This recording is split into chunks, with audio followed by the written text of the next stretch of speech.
Hi, everybody, and welcome to Parent Voice Table Talk. I'm here with the parent leaders, Cynthia Banks and Ms. Dominique Robinson. And today we have two special guests with us. We have Ms. Antoinette Brown, secretary at our school, and we have Ms. Amber Ware, the interventionist at our school as well. Welcome, ladies. Thanks for joining us. Thank you for having me. Hello. Yes. So we're going to go ahead and get right into it. So the first question we're going to talk about today is, what changed when you went from parent to employee?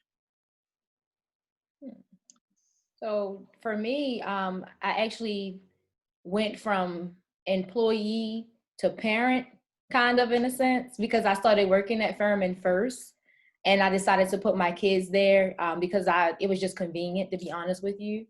But when that whole transition, I guess when it happened, it definitely was a good thing for me. Like I said, it was convenient. I got to know my kids' teachers. I got to know the staff, and I felt like it was a different level of trust. You know, when you go from when you work in the building, you get to know the people just because that's what they do. They're your coworkers. But being a parent and having kids in the building, these were my village. Like these people became my village. So that's kind of the big change going from the employee with no kids in the building to the parent with the kids in the building. Yeah. And as for me, what changed was, so basically I was a very hands-on parent.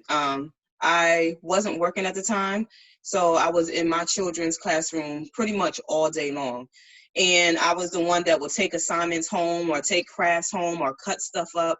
So I went from being that very hands-on parent to where the teachers could rely on me, to being in the office where I don't have time to even assist.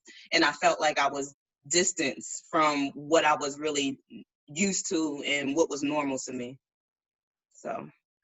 Well, with me, I was always a parent that stayed in Firmino, Templeton in the basement trying to find some employment and so I was really like a parent first. So when I came to be an employee with that, it was more better because I could do my job and keep eye on my children too. So it really helped me, and then it helped me like get a lot of my goals done that I really needed to get done in personal reasons too. So yeah. For me, it was kind of like how Ms. Brown said. I actually started out as just a parent volunteer, actually. And a lot of the reason why I was even at this school in the first place was more so for myself. The school offered like tons of workshops and different programs. So I was always there for the workshops and programs. And I kind of started gradually gravitating upstairs to the classrooms and helping and assisting in the classrooms. And then I wound up becoming an aide. And I realized like I wanted to do more than just be an aide or be a teacher. So I kind of branched off and like went more towards community outreach.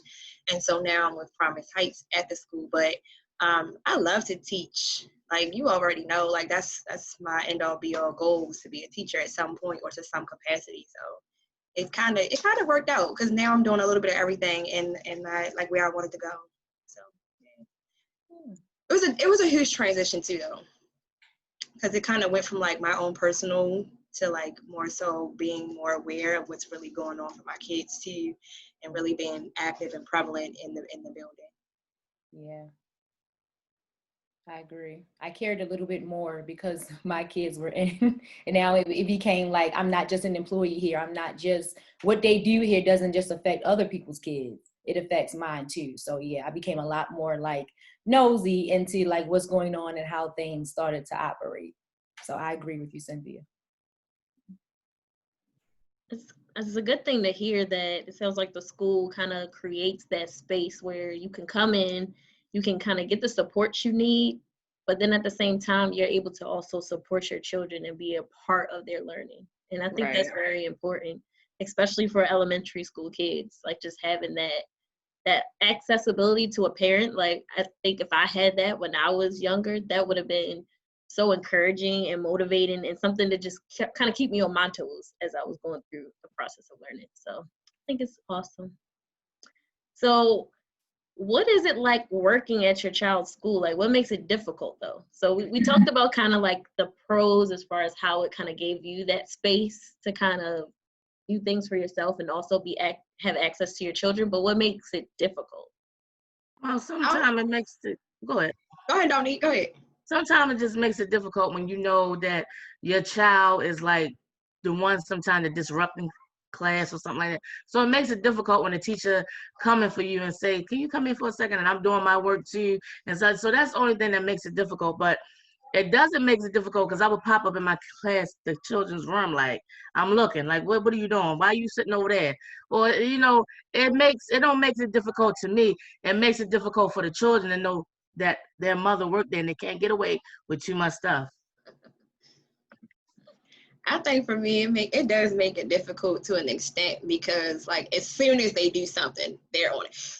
Your mom's downstairs, or they're calling you to come upstairs to like get in, or they're bringing the child to you in the office. So it's like, okay, wait a minute, I work here. This is my job. I have to actually do an actual job. I can't just stop my job to go deal with this. Granted, that is my child. I understand that, but this is my job. Like, you're gonna get me fired. Like, get yourself together, man. Like, come on. So it is difficult because, they'll stop you in the middle of what you're doing. And like one particular instance, I was upstairs the whole day. So I never even got to come back downstairs to even do my job because I had to stay upstairs with my son all day. And like, that's detrimental to us because now I'm not doing my job. That means I'm not getting a paycheck because I have to stop my job to go handle that. And so that can be difficult. It's like a two-way street because it can be positive and it can be negative because, something is going on. You're right there, so you can nip it in the bud right there on the spot. But it's detrimental if you're trying to actually perform an actual task and you can't get your task completed because you're constantly having to stop to deal with whatever may be going on with your children. So that's the only, I feel like, backlash for me in regards to, having my children right there in the school that I'm working with. But I think it's a plus too, though, because, like she said earlier, you can find out what's going on. Your ears are like kind of to the ground, so Dealing with my son, I might as well just come back to my job tomorrow. And Dominique, no, because with me being an interventionist, I've had her son, and I swear it's like I'll look at him and go, I got her number, and I know she's probably in the building, and he'll be like, okay. So yeah, and it's funny because I did that. Like I tried to not call, but the threat most of the time was enough for him. But like, it's the same thing with me with my daughter. She, when I first came to Furman, I was doing Reading Partners, which was a whole different program outside of having a job with Baltimore City Schools. So it was interesting because I would be, in one room and right next to me would be my daughter's classroom. And my oldest daughter, Kayla, has autism. So when she was around 6, she used to have, spasms and just be out of this world. Thank God she's a totally different little girl now. But I would hear that right next door. Like I would know that was my child because we know our child screams. We know our babies. Yeah. Anything our babies do, we know our children, regardless. It's a building full of 300 kids and you know your child. So I'm like, oh my God, that's Kayla. So I'm like trying to help the kid, like, yeah, because A says and she's like going off. So when they started bringing her to me, it was a thing where it started to become stressful. And to the point where Dr. Perry stepped in and was like, okay, we need to have some type of meeting. Because I can't recall how she found out, but I think she was in the reading center one day and Kayla was brought to me. And Dr. Perry was like, they do this all the time? Yeah, but you're working. And I was like, I know, but she's like, no, it's no buts. Like, you have a job to do. So she scheduled a meeting and, we sat down, me and some teachers, and we all sat down. And Dr. Perry was like, if Ms. Ware wasn't in this building, we would handle this. We know how to deal with these children. That's what we do. So act like she's not here. And once Dr. Perry had that meeting, it was all gravy. I wasn't there, but I was still there, but I wasn't there. Like, they dealt with it without me getting involved. So, yeah. And it's funny that you say that because that's exactly, back in about 2004, that's exactly what happened with me, with my son. I had 3 children there, and my son always acted a fool. They just go downstairs to your mother, go get your mother on the walkie. And it was just like, all right, follow regular protocol. Do what you need to do first, and then hit me up when I'm the last option, or, don't just send them downstairs. And then I had 2 girls, and then gifted and talented, no problems. But they was the ones that, oh, I got a headache. All right, go downstairs with your mom. And so Dr. Perry's the same. Well, at the time it was Miss Randall. Back in the day it was Miss Randall. She put her foot down on that one. Yeah. So that was my difficult times too, just always being accessible. Like do your normal steps, and then I think that kind of makes them feel like they can kind of fall back because they know that the parent is there. So like, oh, I don't even have to do all this. I can just take you to your mom. I'm just going to cut it straight right here. I'm not even going to deal with this. I'm going to let your mama deal with this. I'm not even going to, but like you said, that's not protocol. I end up transferring mine out, and a whole 360. My son stopped being a behavior student, and my daughter ended up wanting to join sports and do things like that. So it was like a whole 360, I guess, because I wasn't around. So they knew if I had to leave that building to come up to if I had to go travel, it would have been a whole problem. And this really gets me to thinking about, like, we're talking about how we feel as parents with our children in school. I wonder how our kids feel knowing that we work there. You know what I'm saying? I wonder how it actually affects them and their actual performance. Like, does it put more pressure on them to behave or, stand out when it comes to academics or, whatever the case may be? Like, how do they actually feel knowing that we work there? That's a question I think we should kind of pose to the students to kind of find out, how do you feel about your mom working here in the building? Like, how does that make you feel knowing that your mom is here and that she's employed with us? And, how does that affect you going forward? Because I don't think we think about that. My son hated it. My son hated it. One day he had this big old problem. I'm like, what is wrong with you? Why you? Because you want to walk around in that little skirt. Why you gotta wear that skirt? Oh, so, yeah. But the skirt wasn't even short. But I guess his friends was talking about my outfit that day, so it just set him off. Like he just wanted to fight the world. Ms. Brown give us looks, honey. That's one thing I do recall. Every single day when I walk in that office, I'm like, oh, I'm tired with sweatpants and some Uggs. And I'm like, Ms. Brown, like, good morning. So she always walking around in some heels. To see me now. How? She doesn't like me being in the building. Like, she likes me being there, but she doesn't like it because the performance piece that you were talking about, I'll tell her in a minute, like, you got to get your act together. I work around these people. That's how I feel. To get it together. Like, like, I am an interventionist. My job is to help other people's kids thrive and grow. And here go the one that I'm responsible for. Exactly. Anybody in a donkey or not performing, it make you so angry because you know what your expectations are at home. And like, you know what your expectations are when they go into the building, and then they get in the building like, oh, I ain't doing what you told me to do. I don't even care that you work here. So what?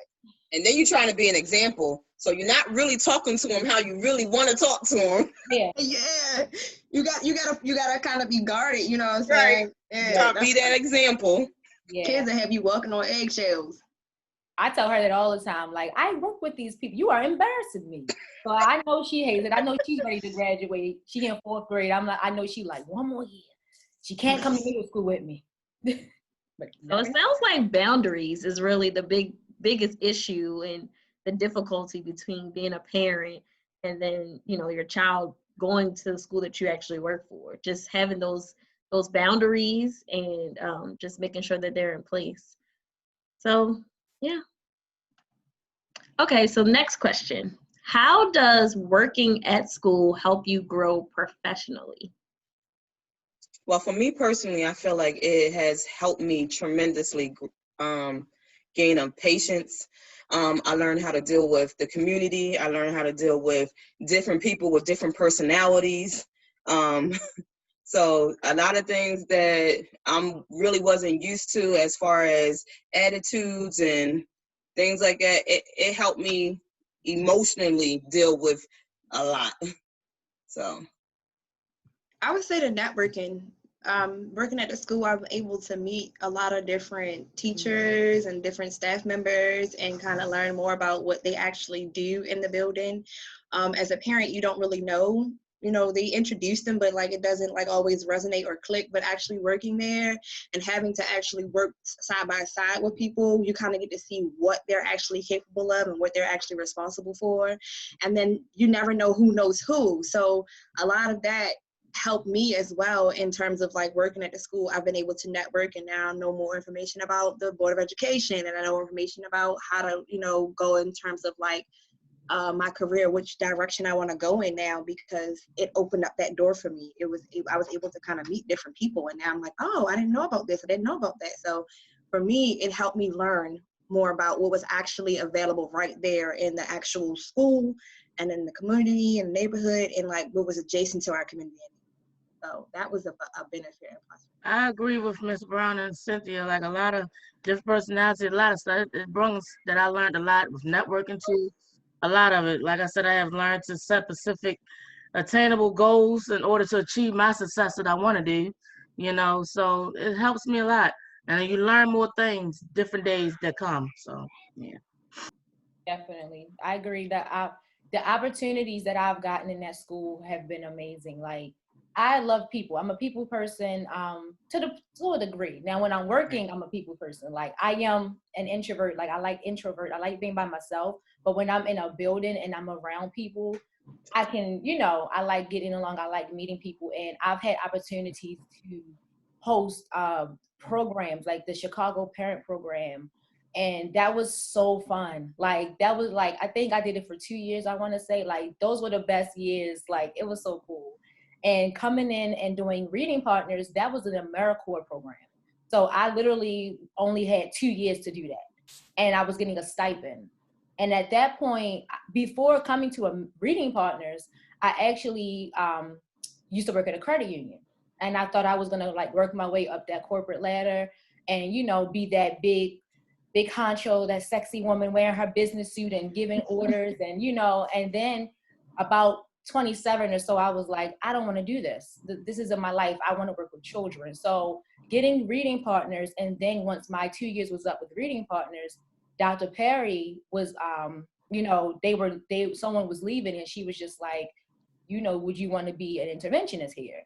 So then that's one thing I like about the school too. They try to keep those familiar faces. They see your dedication and your commitment, and they see how you interact with the staff and the kids. And it's like, we want these people in our building. And I think that's a huge factor in like that, like I said earlier, me feeling like they are a village when it comes to me and my children and my needs.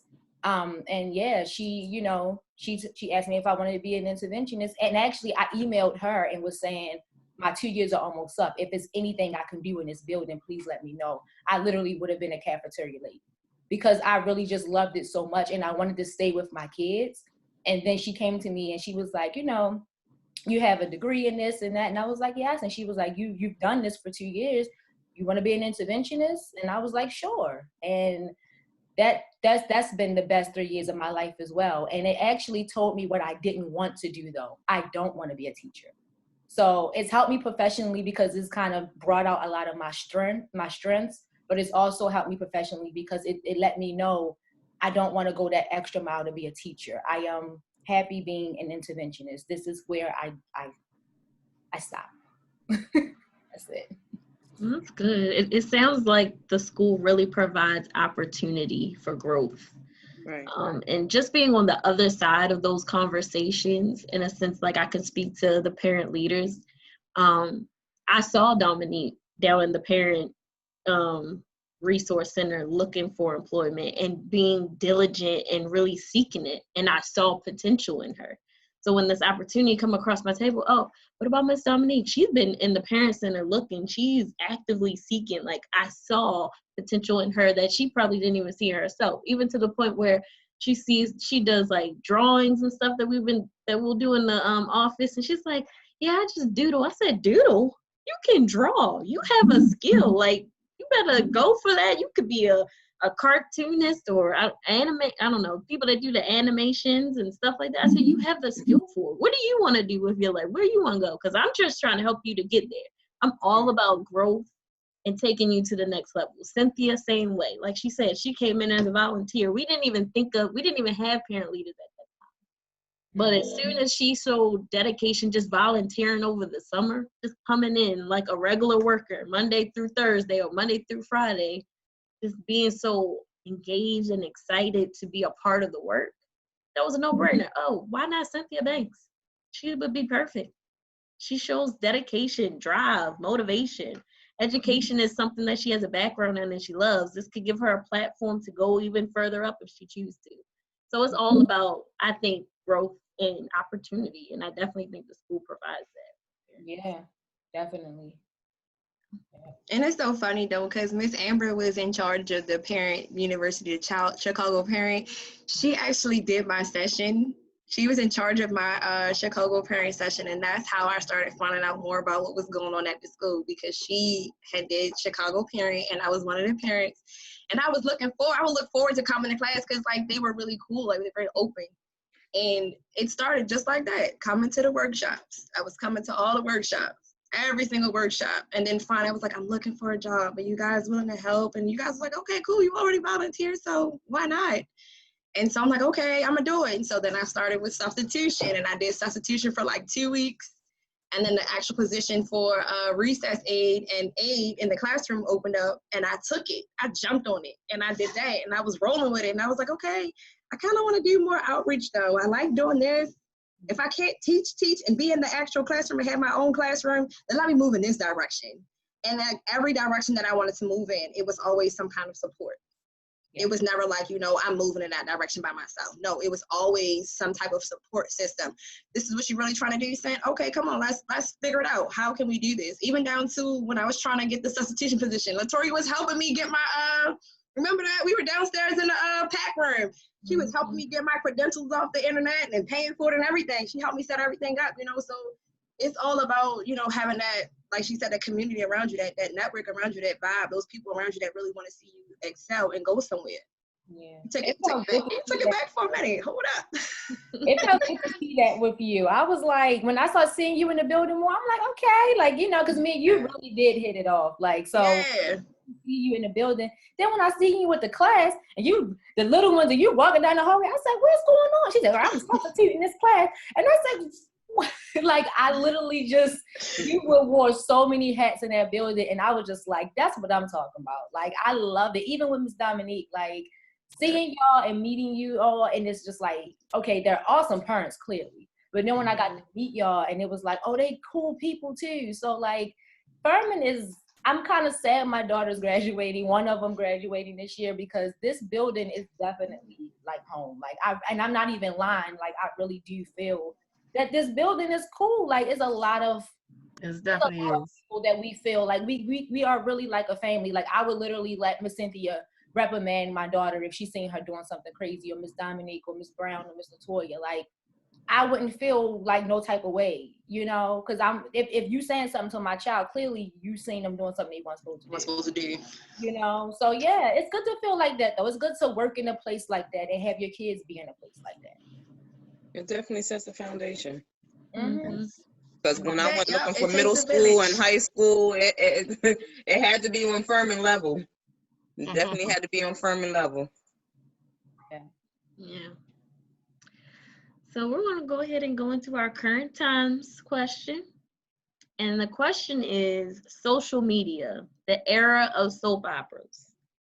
What is too much information? Like, we know right now, everybody, especially right now, COVID, everything is going on social media. That's the way to tell everybody what's going on, because you don't see them in person no more. So what is too much? Like, where do you draw the line?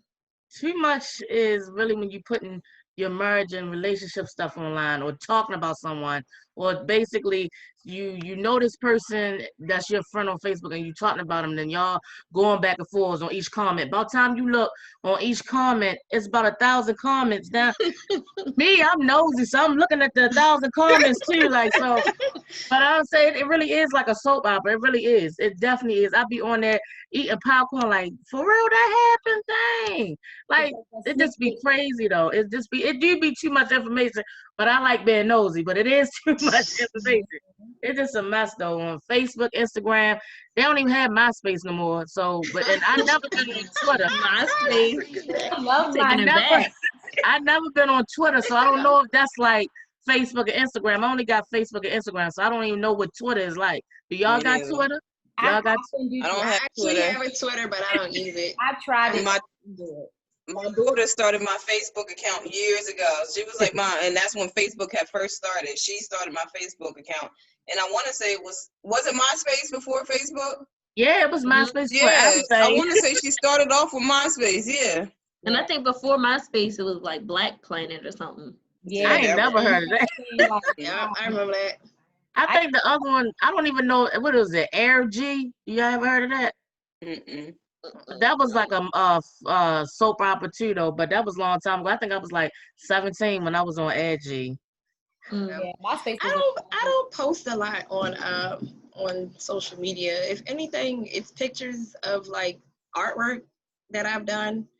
Most recently, I posted pictures of my kids for like their birthday, but I'm not even really big on posting pictures of my children. Like I try to stay off of I just social post media. a lot of funny things on mine. Yeah, like Dominique she posts a lot of memes. Her memes be hilarious. Like I be in the house rolling off her stuff on Facebook. I be like, oh my god, she actually posted that. She reposted that.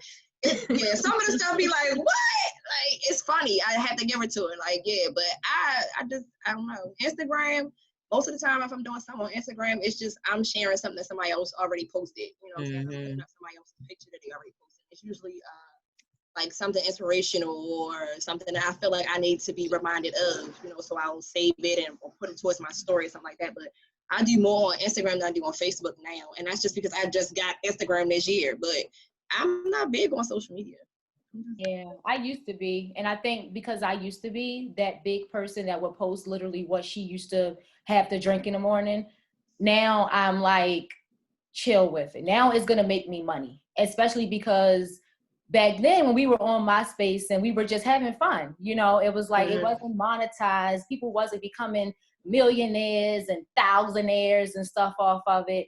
But now to see the potential of social media, I'm like, honey, I'm not about to just post no random picture. This picture, I'm about to start building a brand. So It's now, great for advertisement. What? Yeah, that's exactly what I'm using it for now. That's what I'm exactly Great what I for use it for. advertisement. advertisement, trying to build my Instagram up. I took all my kids off. I took, like, my Instagram used to be personal. So I took everything off and now it's strictly business. Like even with me getting back on Facebook, it's gonna be business. Anything I do social media related now is business. And I might pop my kids in like my stories in Instagram because they delete. But like putting them on there, I had to learn too. I used to think social media, because it did used to seem like a place of like friends and family. Now with the way the world is going and how things are happening, it's not no place like that no more. And you gotta be like, you know, careful popping your babies and your most prized possessions on there, because you never know what people are doing with those pictures, and like even down to like the location of where you are, you know, and you want to say, yay, I'm in, you know, this cool restaurant and look at me and my friends, and God forbid you got an enemy out there that happen to see that, and there you go, you all unsuspecting and partying and they trying to find you. So it's certain now lurking. the way the world They're like, I'm gonna get that. I'm going to it. Oh Yeah, I feel like social media starts to be way too much when the level of what they revealing. yeah. The twerk videos just be a little too much to me. I'm older, but you know, twerking is fine, but some of them just be like way ridiculous. Like, Yeah, it's like no dignity or anything anymore. they gotta have No boundaries. filters. Yeah, You can go out, you can have fun, you can party, you can do this and you can do that, but you got to be mindful of the things that's going on. Like if you're going to be recorded, and you know, social media can ruin you, yeah. and you not even know it. You know what I'm saying? So Everything gotta be from mindful. and all of that stuff. People do, Especially when Black Lives Matter came out and like they were having all those issues with the quote unquote Nancy's and what they call them Neds or Karen. Yeah. Thank you for the Karens. people were actually finding those people on Facebook or Instagram. They're finding their profiles and posting their whole profiles. And like, in their profiles, some people actually list their job. They list like their states that they live in. They list their professions and things like that. So now you have all of this personal information out here, especially if it's an employee. I've heard that employees are now checking your Facebook and your LinkedIn and your social media sites or whatever to see what kind of person they actually are hiring. So you want to be mindful of what you're putting out there. Like you really Colleges too. Colleges check it too. Yeah. Yep. Oh, that's new. You told me that. Social media is definitely nothing just for you to be social.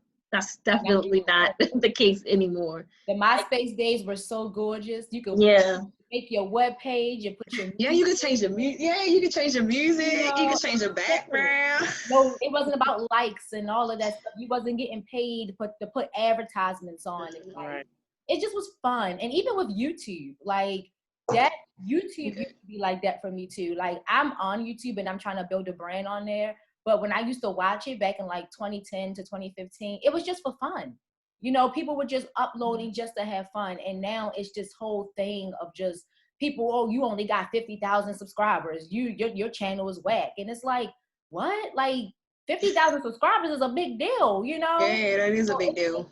It's a self-esteem thing as well. And I think social media has become, especially for the younger generation, and that's why I feel so bad for them. Because like we just said, I was a teenager when MySpace came out. So we had that type of stuff. They have what they have today, which is a horrible confidence killer if you don't have any already. The makeup and the beat faces and these little girls out here starting back this like just companies with these clothes, and it's just this weave, and it's like if you don't have this hairstyle, you are not in, and you get bullied if your leave out is a little too kinky. I thank God that I was not a teenager or a young girl during this time. And I keep my children far away. It does put a lot of pressure on kids outside the classroom. It's already that pressure when you're in school, but now social media is just as much pressure as if you were at school. Like my sister, she has like 3 pictures on her social media page, but has like 1,000-something followers. I'm like, how?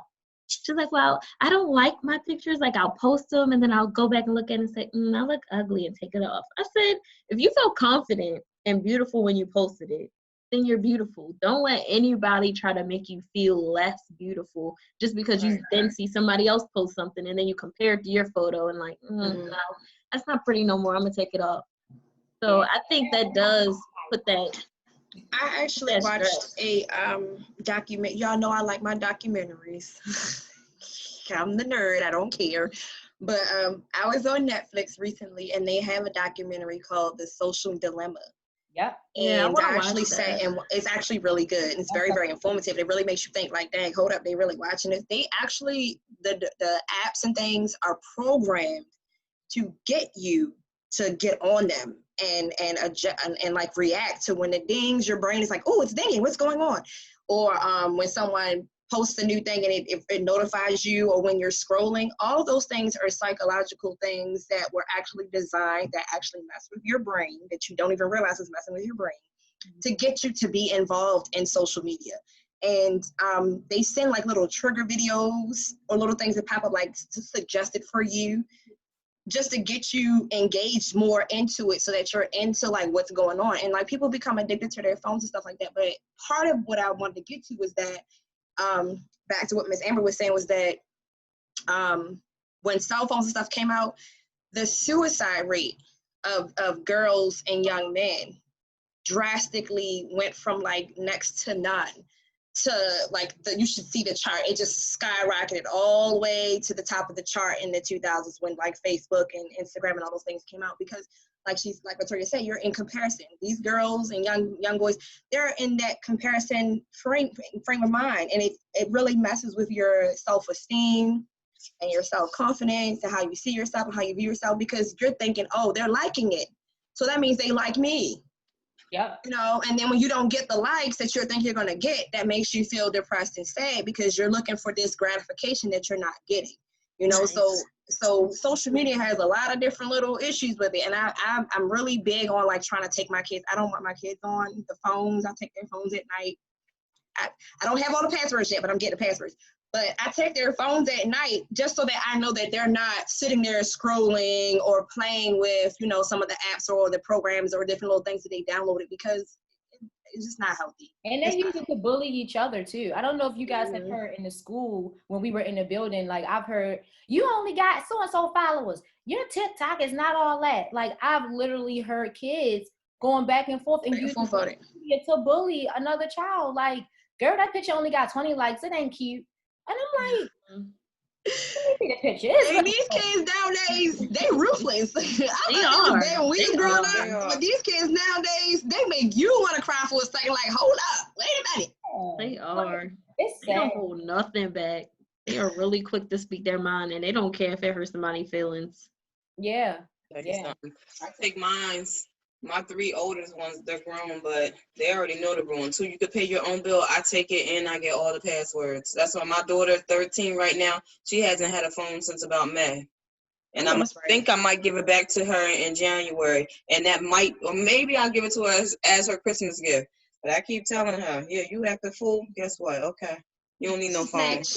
You don't know what to do. You don't know how to act right with the phone. If you know how to act right, it'd be different. But you're doing all the wrong things. And I had took it away from her for 2 weeks?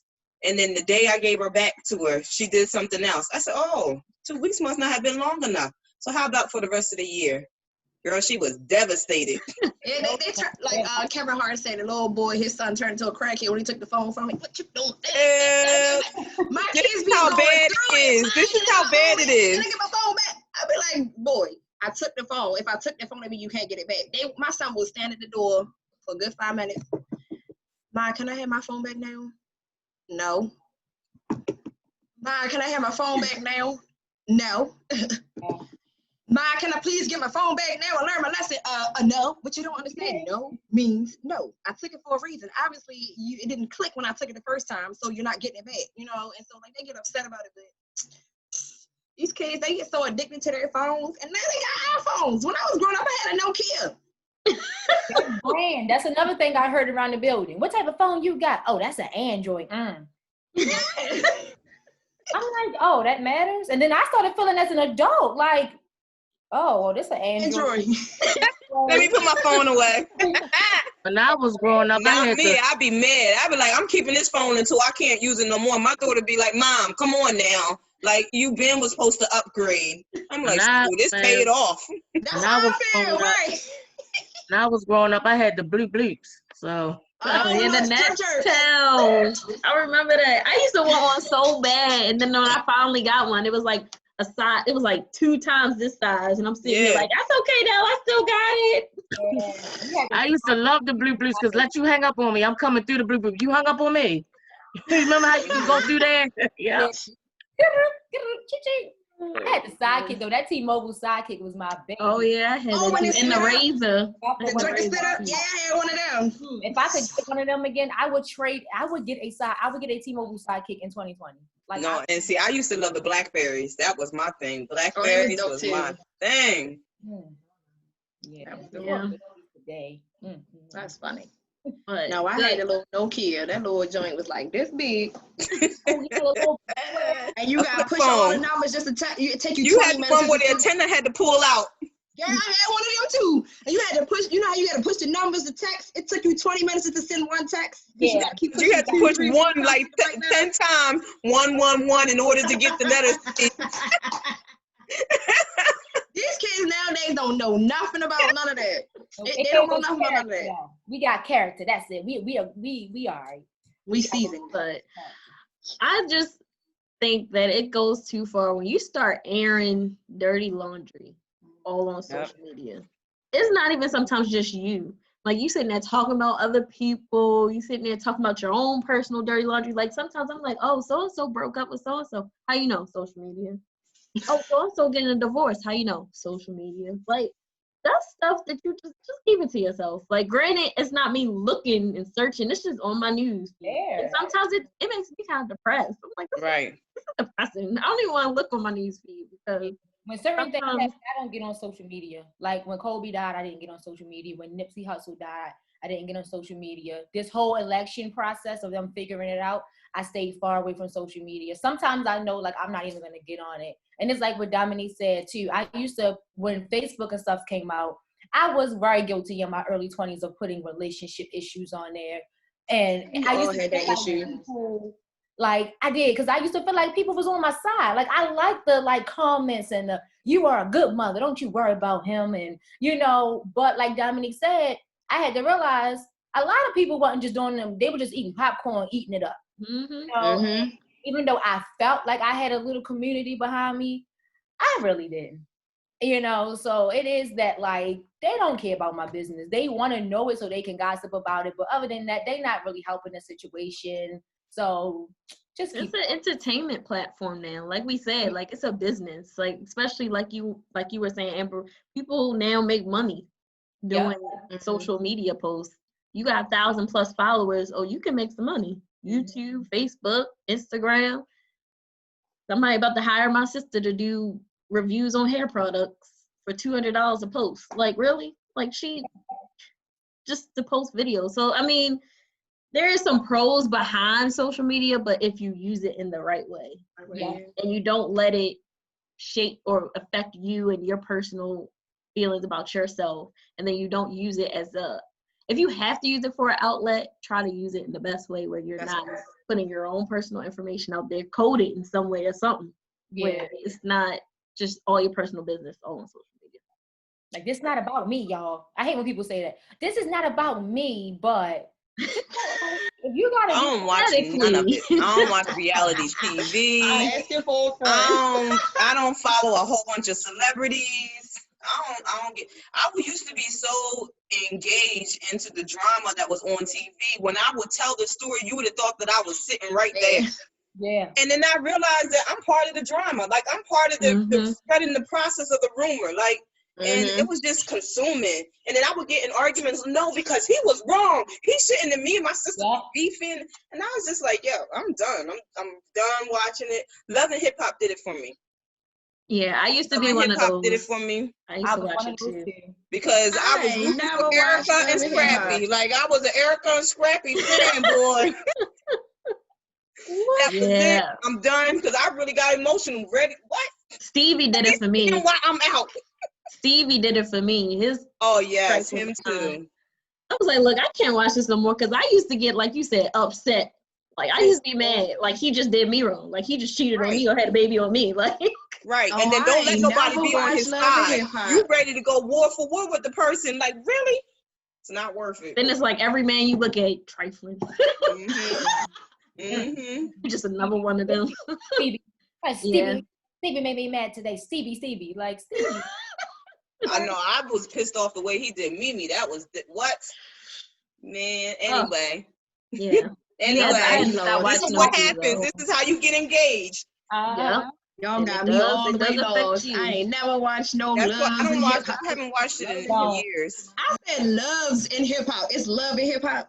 Yes. Oh, I ain't never watched that. Yeah, y'all can have that. Love. The earlier seasons, though, they were entertaining. They really felt like it was like a storyline. Now it's just getting ridiculous. Everything is just, it's petty storyline. You can tell it's fake. Even though back in the day it was scripted to you kind of somewhat, it still felt like these people were really going through this situation just on camera.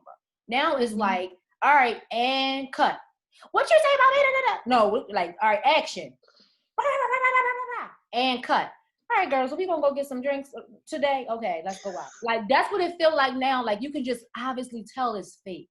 So reality TV is definitely not what it used to be to me. Yeah, that's not reality.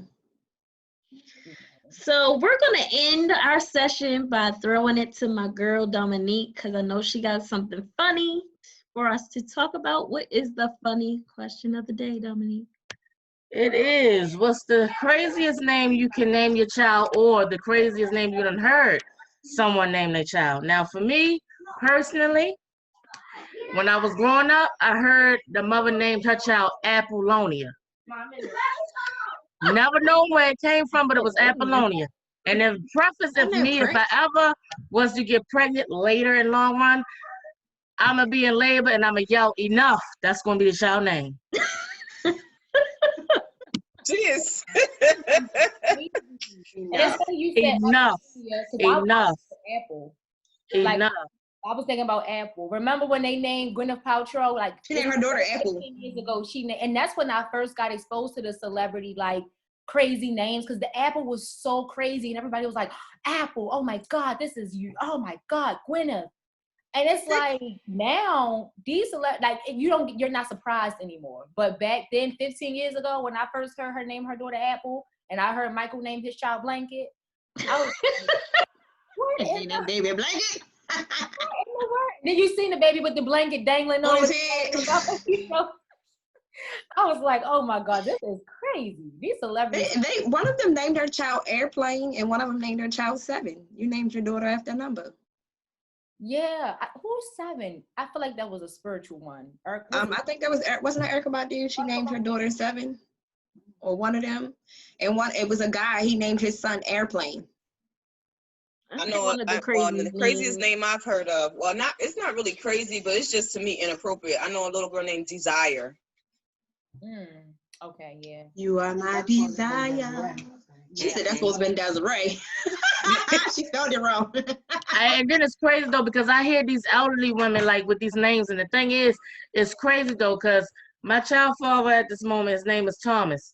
And then it's crazy though, because it's like, I done heard an elderly woman like Thomasina. And it was crazy because when I heard it, it was a joke. I was playing with him. I said, you're going to have a girl one day. His name going to be Thomasina. It was a joke. Whole time, elderly woman got it. I was like, yo, I never. Oh, yeah. I went to school for a girl named Thomasina. And I went to school for a girl named Shaka Khan. Get the what? No, how about, didn't somebody, I think we were talking about how somebody named their child Corona. Oh, yeah, Yes. they had a set of twins. They actually named their twins One is Corona COVID. and Virus. Yeah. Like, why? Like, why would you do that? Like, why would you want anybody to have a relation or remember your crazy. child by a Hi, pandemic? my name is Virus. How may I help you today? I'm Corona. That's crazy. That's just like naming your child HIV. That's crazy. Hi, my name is HIV. How are you today? Or my name is H, the other one named IV. Like, get out of here. Like, what? Right. I just don't understand, like, coronavirus. Like, why would you name your child that? Hey, people just be coming up with the dumbest names. They know daggone well that them names is dumb when they come in their mind to say it. Like, they know this. It don't take nobody else to tell you that. Like, that's crazy. I don't think people think about the future of the child. Like, Yeah, they gotta like when you get older. They gotta break that on their homework assignments. Like, they're supposed to sit there and write their name Corona. I hate to know what their last name was. Like, please don't let it be. That's because they don't goodness, they can don't you call imagine them by the their teachers first name. They're calling gonna call them by their middle name or by whatever. They're gonna call them Dookie. Yeah. That's You know that's gonna be their nickname. My name is Virus, but they call me Dookie. That's going to be setting it off when the principal be on the intercom. Like, can coronavirus come to the main office, please? I'm like, what? It's like all in the sake of being. Like, coronavirus, you have an early dismissal. No. Can you imagine teachers calling them wrong? For the coronavirus for real to be an early dismissal out the world for real. And it's one thing to name your child something cultural. Like, one thing I realized in the African American community, we have names. Yeah. And they are cultural at this point, because I've been around people that felt they need to say things like, why do you guys name your kids certain things? And my response is, it's cultural. We have, just like you have Mexicans, or you have, other people who name their kids things that are important to them. It means if you see certain names, you know who more than likely who that person is. And it used to make me feel like we were just doing too much when we would name our kids. And I'm like, no, because everybody else does it too. Like, the fact that you can look at a name and you can probably say, okay, that might be an African American, but you can do that with other cultures. So it's like, I feel like, certain names is like, it can be beautiful. It can be beautifully unique. Mm-hmm. But sometimes, like we were just talking about the Rona, like, you just gotta think about that, the consequences that could probably bring, and like the desires and like and Hennessy's, like that type of stuff is like, okay, but sometimes you can be. That's a whole drink. Can be. Yes, I was already. I was like Hennessy. Whole Jones was like, yeah. I've heard somebody name their child Hennessy. I mean, when you hear the sound of if you didn't know it was a drink, Hennessy. I don't know if you could Cardi not think B of it as sister named Hennessy. I mean, Hennessy. it doesn't sound like a bad name, but it's just Because it's not Cardi B sister named Hennessy for real. You know that. Oh wow. But see, I heard that a lot of reasons why our names are so unique in terms of like the African culture is because our names and our culture was stripped from us through slavery. And so when we gained our freedom and we were able to name our children and actually keep our children, we called them what we wanted to call them. We were able to give them whatever name we felt we wanted to give them. So that's where you get all the Mariahs and Sakayas and the chiffons and different things like that, because now we have that freedom to call our children what we want to call them, as opposed to having to call them the slave name or the slave master's name. Yeah. So I mean, it's cool because people get to be very unique, and you get to see like their perspective or their point of view of how they view it or how they want to name their children. Like my kids, all of my children's names came from something. They mean something else. They're not like, their names have special meanings to them. I chose their names for that, but some people didn't do that. Some people just wanted their children's names to be what their children's names are, you know, and so that's their way of expressing themselves and giving their love to their children by naming. It's a big deal to name your child. Yeah. My kids' names are all like pieces from other names. I like piece names together. And my daughter, my oldest one's like, when I have kids, I'm having basic names. My daughter's name's gonna be Megan. She was like, and they're never not going to be longer than 5 letters long, Mom. You went ridiculous. Like, really? Did y'all see that? My sister uppercase and the lowercase. My sister combined her name and her husband's names for all of their children. All of their children. I did that with all of my children. They're combined. So it's Kimara, Marquis, Marlique, and Kiara, and I'm missing one. It's Marquis, it's Kimara, Marquis, Marlique, Markel. Markel's the little one. But all of their names are a combination of her name and his name. Her name is Kiana. His name is Martrell. So they have the Keys and the Mars. Like all my kids have K's. So, I mean, and that's the thing. It makes it special, like you said. So it is a little cool thing. Like I call them like my little K crew, because everybody is K. Kayla, Kaylee, Kareem, Yep. But when I thought about the names, I didn't do the definition, but I just thought about, like Latoya said, their future, and I thought beautiful. Like I'm like, Kayla is a beautiful name to me. Kaylee, I've always loved that name. And Kareem, it just, to me, it just stood out. His name was a little more Afrocentric in my book, because by the time I had Kareem, I was older and things were different. Like his middle name is Malik, and it's just, so his name he did get the little wiser mommy versus the girls got the early 20s mommy that was like, oh, this is T, this is so adorable. But everybody got a K, so that is special to our family, yeah. Even his other 2 kids have K's. And see, we're all C's in my house. The only one is my husband is the D. We're all C's. Cameron, Kayla, Kamaya, and Cairo. Along with mommy, I'm Cynthia. So we're all C's, but my husband is a D. He's Daryl. And so I was like, why we can't name the girls with the D? He was like, no. I don't know why I thought she said he's sterile. Okay, wow. Did y'all see the Oprah show? It was an old clip of the woman who named her daughter. She has the longest name. Yes, I've seen that. I was going to bring that up, but I didn't know if anybody else knew about it. But she goes by her middle name, though. Yeah, I can't remember how long they said her name. I think it was 100 letters. Yeah, like. Yeah. I remember seeing that. She was able to spit it out like it was nothing. She sure was. Yeah, the mom was. The daughter didn't know it. I don't even know if the daughter was. No, the daughter knew it. Was this the woman from Hawaii? She was Hawaiian? I want to say it was a black lady, wasn't she? Yeah, it was a black lady. I know she had a paper with her and had a whole, and she was going down. Like it was a long name. It was a mess. It was a mess. Crazy. It was. I mean, I just don't understand. I mean, hey, it might have been okay, but ain't no way in the world. Like, you're gonna need, you trying to fill out an application, you're gonna need about 5 applications. Her name was like Olukalani Maliuku Zubu. Yes, you're gonna need like 5 applications. You filling out an application for a job, you gotta fill out 5 of them. Because you're putting the long name. Okay, the one application, second, the rest of my name. Like, who is doing that? Like, no. Yeah, it's sorry. Crazy. She wanted to be different. Oh, yeah, she's very different. We all wanted that Very though when we different. had our children. We all wanted the names for our children to be different. At least we felt like it was different or it was special when we picked the names for our kids. So, yeah. You mess around, give me a 100-letter I know. name. I done forgot how to spell it. Somewhere along the line, some letters is going to be twisted around. Yeah. But this has been such a great time. I want to say thank you to our special guests, Miss Amber Ware and Miss Antoinette Brown, and of course, my parent leaders, Cynthia Banks and Dominic Robinson. We want to say thank you for joining us, and we hope to see you again soon. Bye. Bye.